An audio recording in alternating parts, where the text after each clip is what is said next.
झारखंड सहायक आचार्य 26,001 भर्ती। दोस्तों, आज हम बात करने वाले हैं अभी अभी जैसा कि जेएससी ने जारी किया है नया नोटिस, झारखंड सहायक आचार्य का फिर से भरेगा फॉर्म।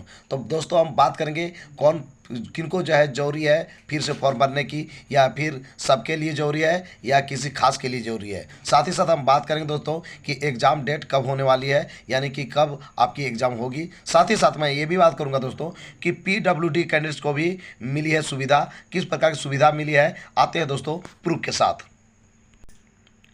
तो दोस्तों, आप देख सकते हैं ये झारखंड सहायक आचार्य के लिए नोटिस जारी किया है जेएससी ने, झारखंड कर्मचारी चयन आयोग ने।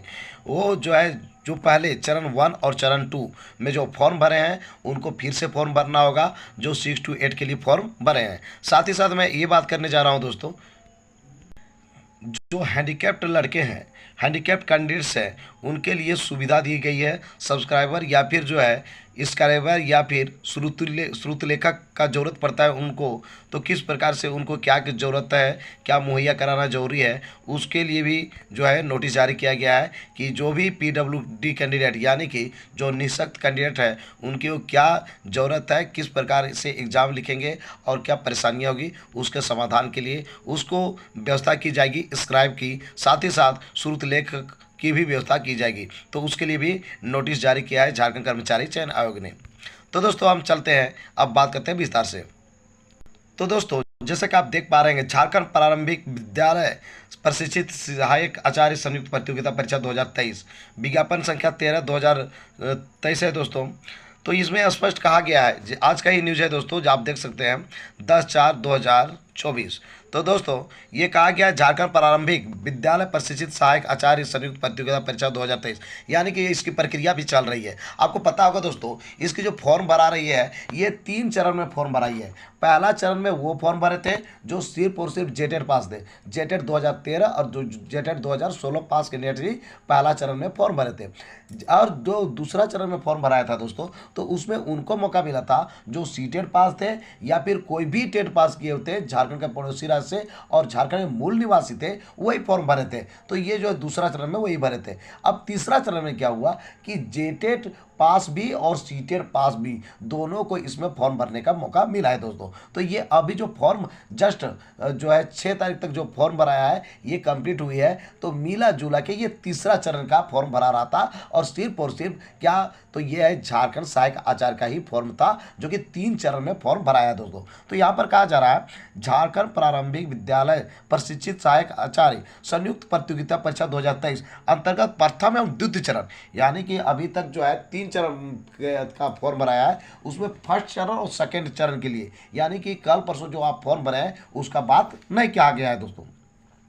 प्रथम एवं द्वितीय चरण में स्नातक प्रशिक्षित सहायक आचार्य कक्षा 6 to 8 के पद के विरुद्ध आवेदन समर्पित करने वाले अभ्यर्थियों से परीक्षा अंतर्गत पत्र 4 हेतु विषय का विकल्प प्राप्त करने के लिए लिंक अलग से आयोग के वेबसाइट पर यथाशीघ्र प्रकाशित की जाएगी। यानी कि जो 6 to 8 के लिए फॉर्म भरे हैं उनको अभी जो फॉर्म भराया था, ये हाल फिलहाल जो कि 6 तारीख तक फॉर्म भराया, उसमें क्या हुआ था कि पेपर 4 में एक ऑप्शन मिला था कि आपको 2 या 3 सब्जेक्ट जो लेना है उसको अब पहले ही आप लिख दीजिए। लेकिन पेपर 1 और पेपर 2 में, यानी मतलब चरण 1 और चरण 2 में ऐसा ऑप्शन नहीं दिया था। चरण 1 और चरण 2 में सिर्फ और सिर्फ लोग ये लिख पा रहे थे कि हम भाषा का शिक्षक बनेंगे या फिर साइंस का शिक्षक बनेंगे या फिर आर्ट्स का शिक्षक बनेंगे। तो उनके लिए लिंक फिर से खुलने वाला है, क्योंकि अभी जो लिंक खुला हुआ था जस्ट उसमें पूरी व्यवस्था की गई थी।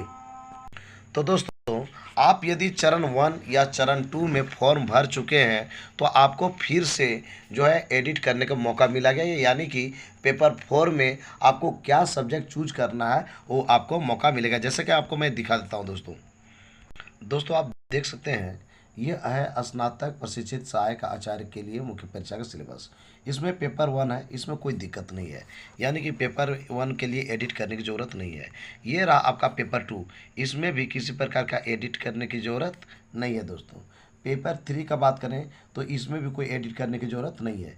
यहाँ पे आपका प्रॉब्लम जो है ये है पेपर 4 को लेके है दोस्तों। जैसे कि आप देख पा रहे होंगे कि ये पेपर 4 में आप जो है ये जो है पेपर 4 है दोस्तों, इसमें ही प्रॉब्लम था, चूँकि जो ऑप्शन था ये नहीं दे पा रहा था। जैसा कि पेपर 4 में यहाँ पर दिया हुआ है कि गणित एवं विज्ञान के शिक्षक फिर दे रहा है सामाजिक विज्ञान एवं सामाजिक विज्ञान के शिक्षक।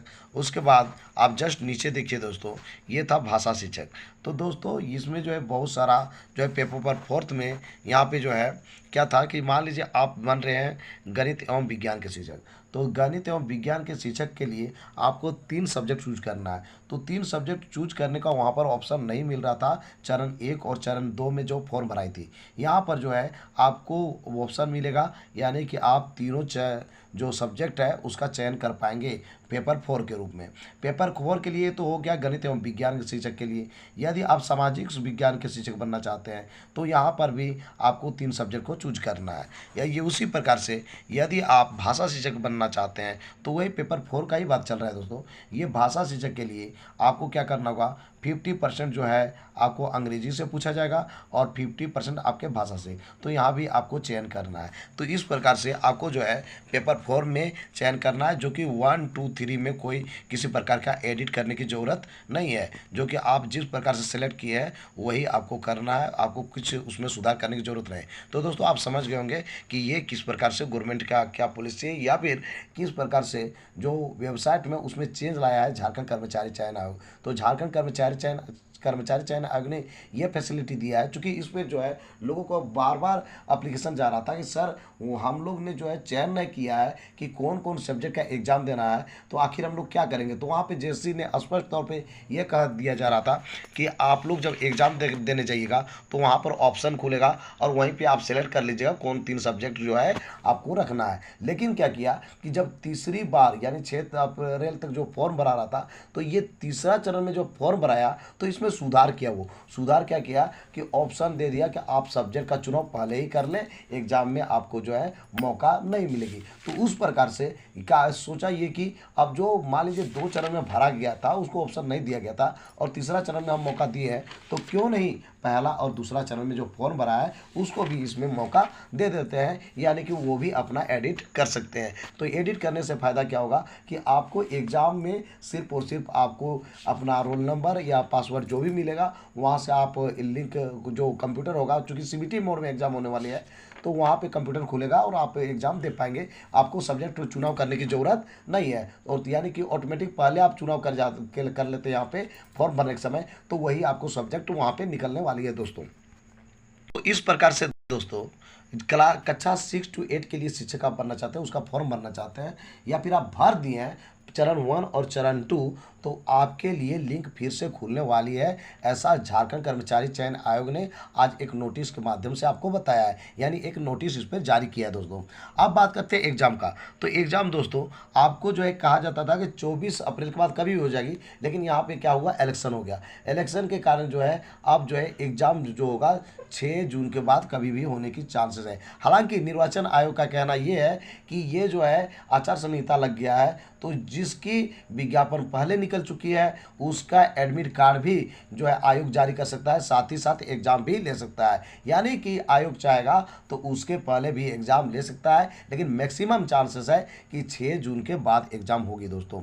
साथ ही साथ आपको मैं बता दूं दोस्तों कि ये जो आपका PWD कैंडिडेट्स है, तो इसके लिए भी जो एक नोटिस जारी किया है झारखंड कर्मचारी चयन आयोग ने, उसको भी हम बात बताते हैं दोस्तों आखिर क्या नोटिस जारी किया है। दोस्तों आप जैसा देख पा रहे होंगे, ये जो है झारखंड कर्मचारी चयन आयोग ने आज एक नोटिस और जारी किया है। उसमें ये कहा गया है कि जो भी निःशक्त कैंडिडेट जो 40% या इससे ज़्यादा का निःशक्तता वाले कैंडिडेट्स हैं, अंधापन है या कम दृष्टि है या फिर चलन नहीं सकता है, तो इस प्रकार से उसको सेरेब्रम पॉलिसी की कोटि के अभ्यर्थी एवं उसके अतिरिक्त निःशक्त कोटि के अभ्यर्थियों को स्क्राइब की सुविधा दी जाएगी या फिर श्रुत लेखक का सुविधा दी जाएगी। तो इसके लिए क्या करना होगा कि 12/12/2023 जैसा कि बताया गया है 12/12/2023 और 25/1/2024 को जो बहुत सारे कैंडिडेट जो है इसके लिए एप्लीकेशन मतलब आवेदन एक दिए थे, जिसके कारण दिया गया है 1 to 5 में 8 कैंडिडेट थे और 6 to 8 में 7 कैंडिडेट थे। इतने आवेदन किए हैं कि इनको जो है श्रुत लेखक या स्क्राइब की ज़रूरत है। तो इस प्रकार से इन लोग को ऐसा व्यवस्था किया जाएगा। अब कहा गया है कि जो भी कैंडिडेट्स बच गए हैं, वो जो पहला चरण दूसरा चरण हो गया, ठीक है। तो ये जो है तीसरा चरण में जो कैंडिडेट्स की ज़रूरत है, स्क्राइब की ज़रूरत है या फिर सूरत लेखक की ज़रूरत है, वो आवेदन कर दें। इससे क्या होगा कि उसको भी व्यवस्था की जाएगी। तो इस प्रकार से आप देख सकते हैं ये आवेदन फॉर्म है उन कैंडिडेट्स का जो कि निःशक्त है, यानी कि किसी प्रकार से वो जो है हैंडीकैप्ड है दोस्तों। तो उनको कहा गया है कि तीर्थ चरण के में आवेदन समर्पित करने वाले अभ्यर्थी श्रुत लेखक या स्क्राइब की सुविधा हेतु संबंधित अभ्यर्थी संलग्न विविध प्रपत्र में दिनांक 16/4/2024 तक आयोग कार्यालय में आवेदन समर्पित करना सुनिश्चित करेंगे। यानी कि जो भी हैंडीकैप्ड कैंडिडेट है उनको 16 अप्रैल 2024 तक जेसी ऑफिस में जाके आवेदन कर देना है कि उनको श्रुत लेखक या फिर स्क्राइब की ज़रूरत है दोस्तों। तो दोस्तों मिला जुला के बात करें तो ये जो नोटिस जारी किया है तो कक्षा 6 to 8 के लिए जो फॉर्म भरे हैं पहला चरण में और दूसरा चरण में, उसके लिए फिर से लिंक खुलेगा, वो अपना एडिट कर पाएंगे, फोर्थ पेपर का चुनाव कर पाएंगे। तो उसके लिए एक एडिट का ऑप्शन मिलेगा दोस्तों। साथ ही साथ आपको मैं बता दूं कि एग्ज़ाम के लिए जो है किसी प्रकार का ये अब प्रेशर नहीं है, गवर्नमेंट का कहें या फिर निर्वाचन आयोग का कहें, उसके दिशा निर्देश के आधार पर जैसी जब चाहेगी एग्ज़ाम ले सकती है।